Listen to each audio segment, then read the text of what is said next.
आइए इस परिवार से हम थोड़ा सा पूछें कि आपने गवाही सुनी है। मैं इनके मुंह से सुनना चाहता हूं कि क्या था, क्या परिस्थिति थी वो बहन राधिका, बता सकते थे? मैंने जब से पैदा हुई थी, मैंने फैमिली के साथ कभी भी नहीं रही। मैं उसका थोड़ा सा दुख भी होता था, बट अब ऐसे रहते रहते अकेले रहने की आदत हो गई थी कि बिल्कुल ही अकेले रहने लग गई थी मैं। एंड क्योंकि मैं प्रभु में थी तो फिर एक वो रहता था कि यीशु मसीह है मेरे साथ, बट फिर भी वो एक जो चीज़ होती है बीइंग लव्ड, वो चीज़ नहीं थी। But when I came to FLJ, I got to know that I'm so much loved by Father, and that's when everything changed. तब सारी चीज़ बदल गई। Amen। तो ये मैं आपके इनके पापा से पूछना चाहूँगा कि ये 2007 से जब आपकी शादी हुई उसके बाद से ये शुरू होना लड़ाइयाँ और झगड़े? ये शादी के 1.5 से 2 महीने बाद हमारी लाइफ में जो है डिस्प्यूट स्टार्ट हो गए थे और धीरे धीरे ये बढ़ते चले गए थे। इस 19 साल की शादी में मेरे को जितना याद है कि हमने 1.5 से 2 साल ही अच्छे बिताए होंगे, बाकी ऐसे ही चल रही थी लाइफ। तो 19 साल की जो आपकी शादी है जी, उसमें 1-2 साल थे जो आपने अच्छे से बिताए थे। जी, तो ये लड़ाइयाँ चलती रही। और क्या कारण थे इसके, आप थोड़ा बता सकते हैं? इसमें सबसे बड़ा कारण था ब्लैक मैजिक का। कुछ हमारे रिलेटिव्स थे जो हमें साथ देखना नहीं चाहते थे। जी जी। अच्छा, तो आप मुझे ये भी बता रहे थे कि बहुत गुस्से में आप रहते थे और बहुत ज़्यादा लड़ाइयाँ होती थी। आप इनको बोलते थे कि मैं तुम्हारी शक्ल तक नहीं देखना चाहता। बहुत बार ऐसा आपने बहन को बोला कि आप घर से चले जाइए। जी हाँ, मैं बिल्कुल ऐसा होता था कि एकदम इंस्टेंट इतना गुस्सा आता था कि मेरे को बर्दाश्त नहीं होता था कि ये घर में रहे, और मेरा सिर्फ एक ही वर्ड होता था कि तुम चली जाओ यहाँ से, इतना टाइम है तुम्हारे पास और तुम चली जाओ, पता नहीं मैं गुस्से में क्या कर दूँगा। जी, और वही आपको लगता था बेटियों को देख के भी? जी। जब वो पैदा हुई थी तो आपको लगता था कि ये सामने से चली जाएं? जी हाँ। जी, तो अब मैं मम्मी से पूछना चाहूँगा, आप मुझे बहन बता सकती हैं कैसा समय था वो परिस्थिति कैसी थी? वो परिस्थिति बहुत ख़राब थी क्योंकि वो उससे मैंने झेला था। जब मेरे हस्बैंड ने मुझसे बोला कि यहाँ से चली जाओ, अभी इतना टाइम है तेरे पास, चली जाओ, कोई नहीं था मेरे पास। जब मैं वहाँ से गई थी अपनी मम्मी पापा के पास, बेटी मेरी पहले से ही वहीं थी, जब से इसका जन्म हुआ, जब से ये वहीं थी। जी, आप मुझे बता रहे थे कि जब राधिका का जन्म हुआ था जी, तो आपने बोला कि ये उस घर में नहीं जाएगी क्योंकि हर दिन जो लड़ाई झगड़े घर में हो रहे थे, आप नहीं चाहते थे कि आपकी बेटी वो सब देखे।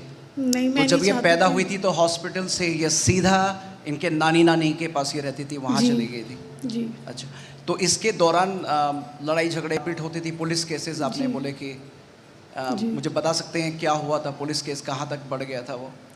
पुलिस केस इतना बढ़ चुका था कि कोर्ट तक आ गया। पहले महिला मंडल हुई, जब इसका जन्म हुआ राधिका जी। का, राधिका को देखा भी इन्होंने महिला मंडल में ही था इसका फेस। अच्छा, तो आप मुझे ये भी बता रहे थे कि 4 बार महिला मंडल में एक केस गया था। जी, और इन्होंने क्योंकि जब राधिका पैदा हुई तो कभी उसे देखा नहीं, लेकिन नहीं। पहली बार ये वहाँ पहली बार वही देखा था। परिवार, आप समझ सकते हैं इस बात की ग्रेविटी।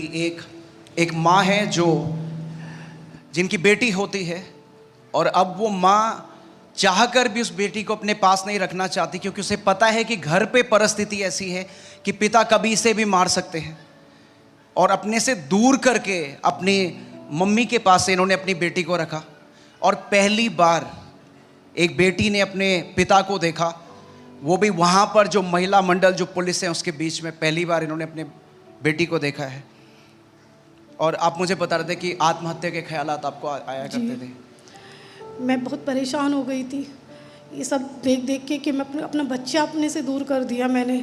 मेरे पास ना पति है ना बच्चा, मैंने वहाँ पे रख दिया। पति के पास रहने के बावजूद भी मैं अकेली थी। जी, और राधिका मुझे बता सकते हो बहन क्या हुआ था? आपको प्रभु के बारे में कैसे पता? जैसे आपने बताया वीडियो में आपके मामा के द्वारा आपको एफएलजे के बारे में। मैं शुरुआत से अपनी नानी के वहाँ पे रही थी, तो मेरे मामा पहले से विश्वासी थे, तो उन्होंने शुरुआत से ही मुझे यीशु मसीह के बारे में बताया कि सिर्फ यीशु ही परमेश्वर है। तो मैंने शुरुआत से ही यीशु मसीह को अपना जीवन दिया हुआ था। जी, और बहुत बार आप बता रहे थे कि आपके रिश्तेदारों ने या आस पड़ोस के लोगों ने बोला कि कुछ नहीं होगा विश्वास करके, जी, कुछ नहीं बदलेगा, तुम्हारे माँ बाप ऐसे ही लड़ते रहेंगे, यही चलता रहेगा। जी, लेकिन आप क्योंकि अपोस्टल जी के जैसे आपने कहा शिक्षाओं को सुनते थे, आपको पता था वचन जिंदा है और आपने सीखा परसिस्टेंट फेथ के बारे में, और साथ में आप बता रहे थे कि कल्पनाओं के बारे में अपोस्टल जी ने सिखाया था कि वो किस तरह सच्चाई बन सकती है। परिवार, बहुत ज़रूरी है एक जिंदा कलीसिया में रोपे जाना, उन शिक्षाओं के अधीन आना, ताकि आप अपने जीवन में हर एक फल को पाएं। जब ऐसी परिस्थिति आपकी आती है तो यही वचन जो सिखाए जाते हैं आपके जीवन में वो काम करते हैं। पिता का धन्यवाद हो। और बहन, आप मुझे बताइए एक बार कि आप जब पापा, क्या हुआ था उस दिन जब आप कॉलेज में थे, आप फॉर्म भरने गए थे, आपने बताया? जी, मैं अपने कॉलेज के एडमिशन के लिए गई थी एंड मैं फॉर्म भर ही रही थी। मुझे उसी टाइम फ़ोन आया कि ऐसे डिवोर्स केस फाइल कर दिया है। तो जो भी मैंने सीन्स देखे थे जब मैं घर पे गई थी, वो सारी चीज़ें रिकॉल होने लगी, जिन सब चीज़ों से मैं हील हुई थी, तो वो चीज़ें वापस आने लगी। बट क्योंकि मैं शिक्षाओं को सुन रही थी जो अपोस्टल जी दे रहे थे, तो मुझे पता था इस सिचुएशन के ऊपर कैसे जय पानी है। और साथ में आप बता रहे थे कि इस वजह से आपकी पर्सनल लाइफ में बहुत प्रॉब्लम हो गई थी, एंग्जाइटी में आप थे, डिप्रेशन में थे, आपको सांस नहीं आती थी, ब्रीदिंग के इश्यूज थे। अब आप सारी चीज़ों से चंगे हो चुकी हैं, पूरी चंगी हो चुकी हूँ एकदम। Praise God. और एक बात जो बहुत गहराई से मुझे छुई थी जब आपने ये बोला था कि बचपन से लेकर आपको कभी पिता का प्रेम नहीं मिला, लेकिन यीशु मसीह ने जब आपने उसको अपना जीवन दिया, उसको पिता माना, तब आपको पता लगा कि पापा का प्यार क्या होता है। तो प्रभु सच में जिंदा है, हमारा परमेश्वर कभी ना हमें छोड़ेगा, ना कभी त्यागेगा।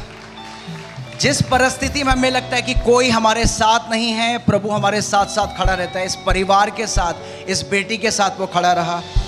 और 30 दिसंबर को आप मुझे बताइए क्या हुआ जब पापा का फ़ोन आया, क्या घर पे क्या रिएक्शन था? पहले तो मैं बिल्कुल शॉक हो गई, क्योंकि पापा से बात नहीं होती थी ज़्यादा। अचानक से मेरे पास मैसेज आया हुआ करके कि हेलो बेटा। तो मैंने सोचा कि पता नहीं पापा का मैसेज कैसे आ गया है, और मैंने किसी को बताया नहीं था ये, बट मेरे अंदर ये इच्छा थी कि 2025 ख़त्म होने से पहले मेरे पेरेंट्स साथ में आ जाएं, क्योंकि जनवरी में उनकी एनिवर्सरी थी। एंड मैंने ये बात सिर्फ परमेश्वर को बोली थी।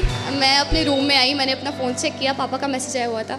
मैसेज में लिखा था कि अपनी मम्मी को बोलो वापस आ जाए, मैं डिवोर्स केस कैंसिल कर रहा हूँ। Praise god, hallelujah church. Apostle ji कहते हैं कि expectation is the breeding ground for manifestation.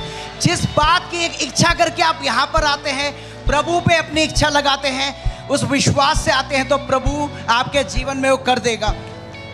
और परी बेटा, आपसे मैं जानना चाहता हूँ, कैसा लगा था जब आप जब ये देखते थे बचपन से? मुझे बिल्कुल भी अच्छा नहीं लगता था, क्योंकि मेरे पापा हमेशा मेरे सामने लड़ते रहते थे। वो बिल्कुल भी अच्छे से और प्यार से बात नहीं करते थे। अभी प्यार से बात करते हैं? हाँ, बहुत अच्छे से रहते हैं। Praise God, praise God, praise God.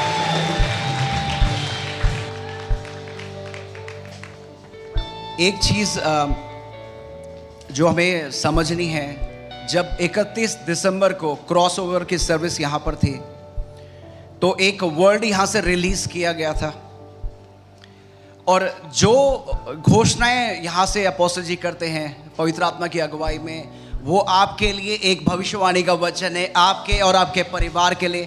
जब वो वचन यहाँ से रिलीज किया गया था कि परमेश्वर टूटे हुए रिश्तों को जोड़ रहा है, आपके परिवारों को जोड़ रहा है, इन बेटी ने विश्वास में खड़े होकर, शिक्षाओं में खड़े होकर उसको रिसीव किया, और आज ये हमारे सामने एक जिंदा गवाही है।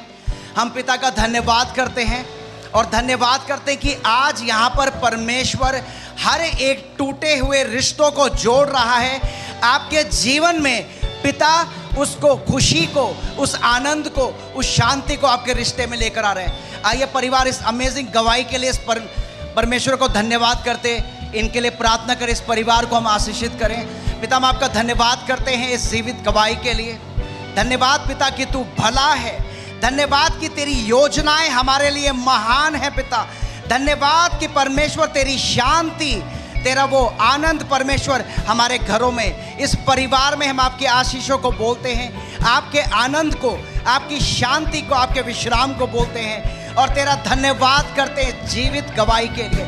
ये गवाही बहुत सारे लोगों के जीवनों को बदलने जा रही है प्रभु यीशु मसीह के नाम में। आमीन। आइए परिवार एक दूसरी जीवित गवाही सुने।